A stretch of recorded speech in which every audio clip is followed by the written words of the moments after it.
झटपट अशा आपल्या ह्या चकोल्या फळं तयार आहेत। बरं, याच्यासाठी आपण कोणतीही डाळ शिजवली नाही किंवा ह्या वरणातल्या नाहीत, अगदी सुरेख झाल्या आहेत। तर पहा किती टेस्टी आणि भारी दिसत आहे। दुपारच्या जेवणासाठी किंवा तुम्हाला काहीतरी पटकन करून खायचे त्याच्यासाठी बेस्ट ऑप्शन आहे। काही डाळ वगैरे शिजवायला लागत नाही, पटकन होऊन जातं। नक्की ट्राय करा। नमस्कार मंडळी, मी कोमल तुमच्या सगळ्यांचं आपल्या कोमल लांगणे पाटील या रेसिपी चॅनलमध्ये खूप खूप स्वागत करते। तर आज आपण इझी आणि पटकन होणारा पदार्थ घेऊन आला आहोत। जेव्हा खूप स्वयंपाक करायची कंटाळा आला असेल किंवा घरी एक दोघंच असेल आणि चपाती भाजी नको असेल तर हा पदार्थ तुम्ही नक्की करू शकता। तर आज आपण फळं किंवा चकोल्या करणार आहोत। लगेच व्हिडिओ सोडून जाऊ नका फळं किंवा चकोल्या म्हटल्यावर, कारण आज आपण फळं वरणातली किंवा डाळ वगैरे न शिजवता करणार आहोत। तिखटातली फळं करणार आहोत। कोणतीही डाळ वगैरे शिजवायची गरज नाही, अगदी झटपट होतील। त्यात असलेले साहित्यात होतील, काही कुठे जाण्याची गरज नाही, पटकन होतील। चला तर मग पटकन रेसिपीला सुरुवात करूया। आज आपण तिखटाची फळं पाहतोय इझिली, पण डाळ न वापरता। तर त्याच्यासाठी काय काय घेतले आधी मी कणिकचे साहित्य सांगते आणि परत मसाले कोणते लागणार आहे ते सांगते। तर तिखटाची फळं बनवण्यासाठी आपण सेपरेट कणिक तिंबतोय, मळतोय। पण एक लक्षात घ्या, तुमच्याकडे जर शिल्लक कणिक असेल तर तिचं सुद्धा करू शकता। फक्त जी फळांसाठी ज्यांना स्पेशली फळं करायचीत ना, ठीक मळावी लागते, एवढं लक्षात ठेवा। जसं आपण तिळाच्या पोळीला किंवा सांजोऱ्याच्या पोळीला मळतो तशी मळावी लागते। तर मळताना तेवढी काळजी घ्यायची। इन केस तुमच्याकडं कणिक आहे, सकाळची चपातीची राहिलेली शिल्लक कणिक आहे, मला माहिती सगळ्यांच्या घरी असते शिल्लक, थोडी का होईल, ती जर शिल्लक असेल तर चपातीला जी कणिक मळतो आपण ती मऊ असते, त्याच्यात थोडं कोरडं पीठ टाकायचं आणि थिक करून घ्यायची। इन केस तुम्हाला ते पण नाही करायचं तर नाही केलं तरी चालतं, तसंच लाटून केलं तरी चालतं। मग कणिक मळून घेऊया आपण। तर कणिक मळण्यासाठी तर मी गव्हाचं पीठ घेतलंय, त्याच्यातून मीठ, हे दोनच वस्तू टाकून मी कणिक व्यवस्थित मळून घेते। ज्यांना जर संध्याकाळी तुम्हाला फळं खायची असतील तर थोडंसं ओवा ऍड करा, म्हणजे पचायला सुखकर होईल। हे पूर्णपणे ऑप्शनल आहे किंवा ह्याची गरज सुद्धा नाही, पण ज्यांना त्रास होत असेल त्यांच्यासाठी मी सांगितलं, थोडंसं ओवा मिक्स करा कणिक मळताना। कणिकेचं प्रमाण किती असावं जेव्हा तुम्ही कणिक मळता तेव्हा, तर तुमच्याकडे एका चपातीमध्ये 3 माणसांची फळं आरामशीर बनवून होतात। तर एक नंबर होतं। एक चपातीचं पीठ असेल तुमच्याकडे तर आरामशीर होतात 3 माणसाची। जर 5 किंवा 6 माणसांची करायची असेल तर तुम्हाला कमीत कमी 2 नाहीतर 3 चपातीचं कणिक मळावं लागेल। त्याच्यामुळे त्या पद्धतीने मला चला तर मग कणिक मळून घेते मी। तर इथे मी पीठ घेतलंय, त्याच्यात आपण मीठ ऍड करतोय आणि व्यवस्थित मी थोडं थोडं पाणी ऍड करत घट्टसर कणिक मळून घेणार आहे। मी कणिक व्यवस्थित मळून घेतले चकोल्यांसाठी, फळासाठी। तर मी फळं म्हटले तर चकोल्याच आहेत ह्या। फळं आमच्याकडे म्हणतात, खरं तर ह्या चकोल्या आहेत। तर इथं मी कणिक मळून घेतली, याला साईडला आपण ठेवणार आहोत रेस्ट करण्यासाठी। रेस्ट न करता म्हणजे लगेच केला तरी चालतात, साईडला पीठ न ठेवता लगेच केला तरी चालतात। तर ही माझी कणिक व्यवस्थित मळून झाली आहे। तेल लावून ठेवू शकता किंवा बिन तेल लावता सुद्धा ठेवू शकता। एक कमीत कमी 10 मिनिटं तरी ठेवावी, म्हणजे व्यवस्थित एकजीव व्हायला मदत होते कणिक। चला तर मग 10 मिनिटं मी ठेवून देते आधी साईडला। आपल्याला फळांसाठी मसाले कोणते कोणते लागणार आहे? फळांसाठी आपल्याला पाणी लागणार आहे गरजेनुसार, आवश्यकतेनुसार। त्याच्यानंतरून आपल्याला लागणार आहे जिरी, खोबरं आणि लसणाची पेस्ट। तर लसूण हे एक 4-5 पाकळ्या होत्या, खोबरं थोडंसं तुकडा होता, खूप जास्त मोठा नव्हता। अगदी 2 चमचे पेस्ट होईल आणि थोडीशी जाडसर ठेवायची, दाताखाली आले की चांगली लागते त्याच्यामुळं। तर खोबरं आणि लसूणची पेस्ट, त्याच्यानंतर हळद, लाल मिरची पावडर, इथं मी काळा मसाला वापरलाय। तुम्ही तुमच्या घरातला ठेवणीतला मसाला, जसं कांदा लसूण मसाला, जो मसाला अवेलेबल असेल तो घरात। सगळ्या मसाल्यांव्यतिरिक्त आपण शेंगदाण्याचं कूट घेतलं आहे आणि ते मी रफली वाटून घेतलंय, जसं आपण नाही का मेथीच्या किंवा शेपूच्या भाजीला वापरतो ना त्या पद्धतीचं। जेणेकरून आपले फळाचं जे पाणी आहे, फळासाठी जे पाणी आपण ऍड करणार आहोत आधी फळं टाकायच्या आधी, ते व्यवस्थित एकजीव झालं पाहिजे। फळं आणि पाणी असं सेपरेट दिसायला नको। चला तर मग आता आपण रेसिपीला सुरुवात करूया चकोल्या बनवायला।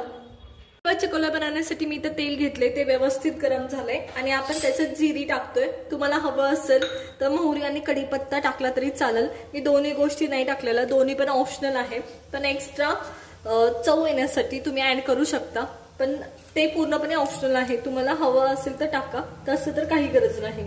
एकदा जिरी व्यवस्थित तडतडली की आपण खोबरे जे तुमचे 2 चमचे जे तुमचे पोहे खाण्याचे असतात ते. तर खोबरं खूप करपू द्यायचं नाही, एवढं लक्षात ठेवा. जास्तीत जास्त ब्राऊन होऊ द्या. आता इथं खोबऱ्याचा फार मोठा रोल आहे. जसं तुम्ही खोबरं कराल ना त्यानुसार तुमच्या चकोल्या टेस्ट देणार आहे. जर थोडंसं ब्राऊन ठेवलं तर त्या पद्धतीने टेस्ट देणार आहे. करपवलं इवन करपलं जरी ना तरी तो तसा टेस्ट देणार आहे. दोन्हीने टेस्ट खूप भारी येते. तर तुम्हाला ज्या पद्धतीने हवंय. आता मी थोडंसं लाल करून घेते, खूप जास्त पण करपवत नाहीये, एकदम थोडंसं लाल करून घेते जेणेकरून ते थोडंसं सोनेरी झालेलं लालसर झालेलं खोबरं जे तुम्हाला ह्याच्यात लागतं ना ते अप्रतिम लागतं. तर हे मी थोडंसं लाल करून घेतलंय. तर इथं खोबरं आपलं व्यवस्थित लाल झालंय. तर बाकीचे मसाले टाकायला सुरुवात करूया आपण. तर सर्वात पहिले मी इथे लाल तिखट टाकतेय. लाल तिखट आपण कलर येण्यासाठी वापरतोय. तुम्ही स्किप करून जो तुमचा मसाला आहे रेग्युलरचा तो वापरला पूर्णपणे तरी चालेल. त्याच्यानंतर हळद मी टाकतेय थोडीशी. नंतर तुमच्या घरातल्या ठेवणीतला मसाला मी इथे एसूर वापरतेय, काळा मसाला वापरतेय.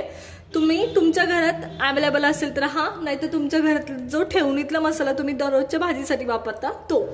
तर हे सगळं व्यवस्थित परतून घ्यायचं 1-2 मिनिटं. मसाले आपण व्यवस्थित ऍड करून घेतलेत. त्या टायमाला आपण पाणी ऍड करतोय. मसाले व्यवस्थित तेलात तुमचे गरम झाल्यावर आणि ह्याला व्यवस्थित उकळी येऊ द्यायची.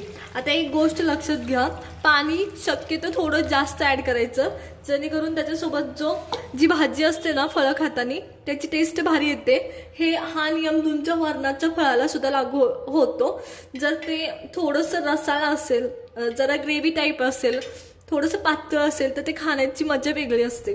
त्याच्यामुळे पाणी जरा जास्त टाका. कधी कधी काय होतं, तुम्ही वरणातली फळं करा किंवा तिखटातली करा किंवा डाळ टाकून करा, तर काय होतं की ते थोड्या वेळाने नाही का पूर्ण थिक व्हायला सुरुवात होते. म्हणजे ते फळं पूर्ण अगदी तुम्हाला पूर्ण उचलून हाताने खाऊ शकता. म्हणजे पाणी जी भाजी असते ती राहतच नाही.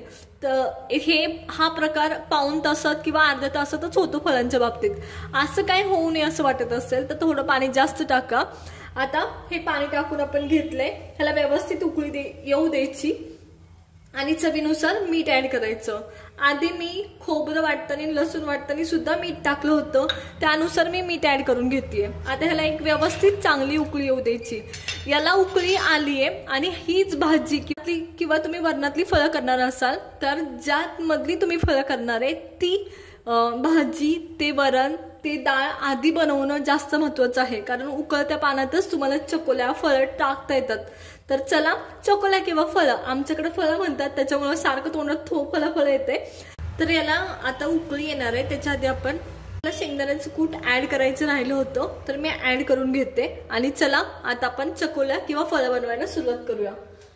तोपर्यंत याला उकळी सुद्धा येते. आम्ही चकोल्या बनवणार आहोत. त्याच्यासाठी आपण जी कणिक मळून घेतली होती ती मी साईडला घेतली आहे. सेम चपाती सारखी बनवून घ्यायची, लाटून घ्यायची. आधी चकोल्या आपण करून घेणार आहोत. त्याच्यासाठी मी चपाती लाटून घेतलीये. पीठ शक्यतो कमी लावायचं किंवा लावू नका. तेल लावून थोडंसं लाटल्या जातात.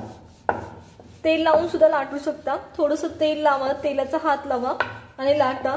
जर तुम्ही लाटताना पीठ खूप जास्त लावलं तर ते पिटाळ लागतात. त्याच्यामुळं चला तर मग मी सगळी चपाती अशीच करून घेते. आता हे माझं व्यवस्थित लाटून झालंय. आता कापण्या कशा कट करतात त्या पद्धतीने अगदी कापण्याच्या आकारामध्ये हे कट करून घ्यायचं आपल्याला. खूप मोठं पण नाही ठेवायचं. चपाती लाटताना सुद्धा खूप जास्त जाड नाही करायची, मीडियम साईज मध्ये करून घ्यायची.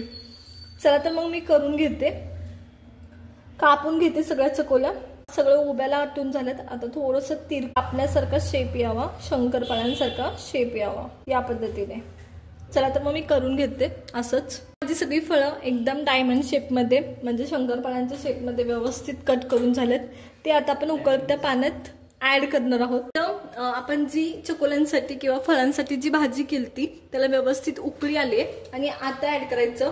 कधी पण फळं किंवा चकोल्या तुम्ही भले वरणातल्या करा किंवा कशाही करा, उकळल्याशिवाय ऍड करायचं नाही, लक्षात ठेवा नेहमी. चला तर मग मी सगळे फळं चकोल्या अशाच ऍड करून घेते.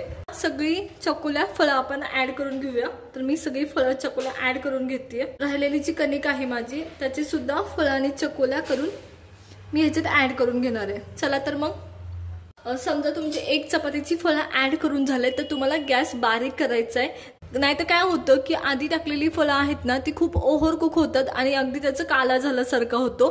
त्याच्यामुळे शक्य तितक्या बारीक गॅसवर तुम्हाला ही शिजवायला ठेवायचेत, जेणेकरून दुसऱ्या चपातीची फळं होईपर्यंत ही खूप ओव्हर कुक किंवा खूपच जास्त शिजणार नाहीत याच्यासाठी। चला तर मग आता दुसरी चपातीची पण फळं मी करून याच्यात ॲड करणार आहे। मी सगळी फळं ह्याच्यात ॲड करून झालेत। आता तुम्ही जेव्हा फळं टाकता तेव्हा खालची फळं शिजायला सुरुवात झालेली असते, शेवटची म्हणजे जी चपाती राहते तोपर्यंत।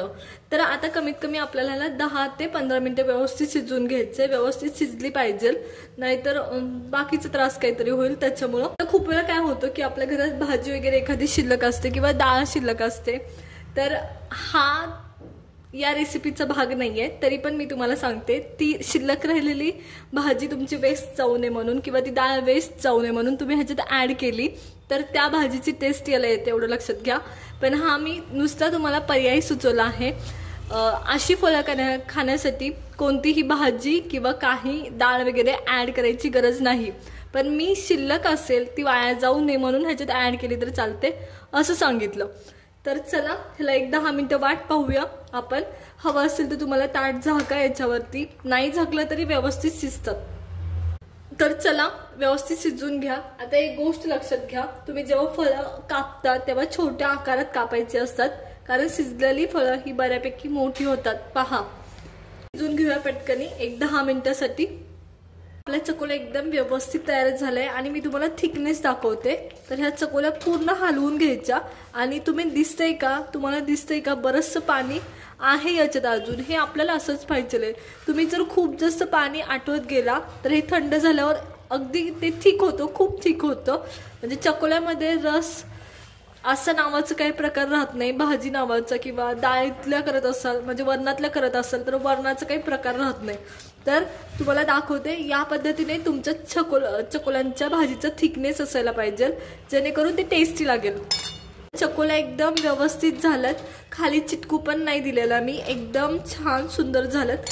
त्या टायमाला आपण कोथिंबीर ॲड करतोय। कोथिंबीर तुम्ही थोडी याच्यात ॲड करायची आहे आणि तुम्ही जेव्हा वाढाल कोणाला तेव्हा त्याच्यात एक कोथिंबीर ॲड करायची, जेणेकरून चकोल्या खाव्याशा वाटतात खूप जास्त। तर नक्की ट्राय करा। चला तर आता प्लेटिंग करूया पटकनी। आपण चकोल्या काढून घेणार आहोत। तर चकोल्यासोबत लोणचं आणि पापड दिलं जातं। तर चला मी इथं लोणचं ठेवलंय, आता आपण सगळ्या चकोल्या काढून घेऊया। तर मी तुम्हाला दाखवते कशा झाल्यात त्या। तर हे पहा, या पद्धतीने त्याला खूप जास्त शिजवायचं नाही, नाहीतर त्या तुटतात। तर या पद्धतीने मी तुम्हाला दाखवते आणि थिक ठेवायचं शक्यतो, खूप छान टेस्ट लागते। वन टाइम मील पॉटसाठी हा खूप सुंदर ऑप्शन आहे। ज्या दिवशी स्वयंपाक करायचं तुम्हाला खूप कंटाळा आला आहे किंवा एक दोघंच आहेत घरी, दोघं जणच आहेत आणि काहीतरी पटकन करायचंय, तेव्हा दुपारच्या जेवणासाठी बेस्ट ऑप्शन आहे। तर पहा, शक्यतो मी पूर्ण चकोल्यांचा शेप ठेवण्याचा प्रयत्न करते, अजिबात त्याला हलवताना वगैरे तुटू देत नाही। चला तर मग सगळ्या चकोल्या असंच काढून घेते। सगळ्या चकोल्या साईडला काढून घेतल्या आहेत आणि कलर पहा अप्रतिम दिसत आहे। तर नक्की ट्राय करा। झटपट अशा आपल्या चकोल्या तयार आहे। बरं, ह्या बिन डाळीच्या आहेत, बिन वरणातल्या आहेत, वरणातल्या नाहीत, तिखटाच्या आहेत, खूप छान टेस्ट येते। तुम्हाला आज आपल्या तिखटातली फळांची रेसिपी कशी वाटली ते आम्हाला कमेंट करून नक्की सांगा। आपण डाळ वगैरे काही शिजवली नाही, झटपट केले, त्याच्यामुळे नक्की ट्राय करा।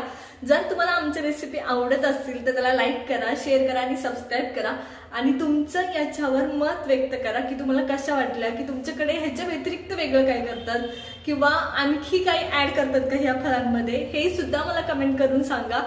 कारण तुमची कमेंट आमच्यासाठी खूप महत्त्वाची असते, त्याच्यामुळे नक्की कमेंट करत जा। तर भेटूया नवीन रेसिपी सोबत, तोपर्यंत धन्यवाद।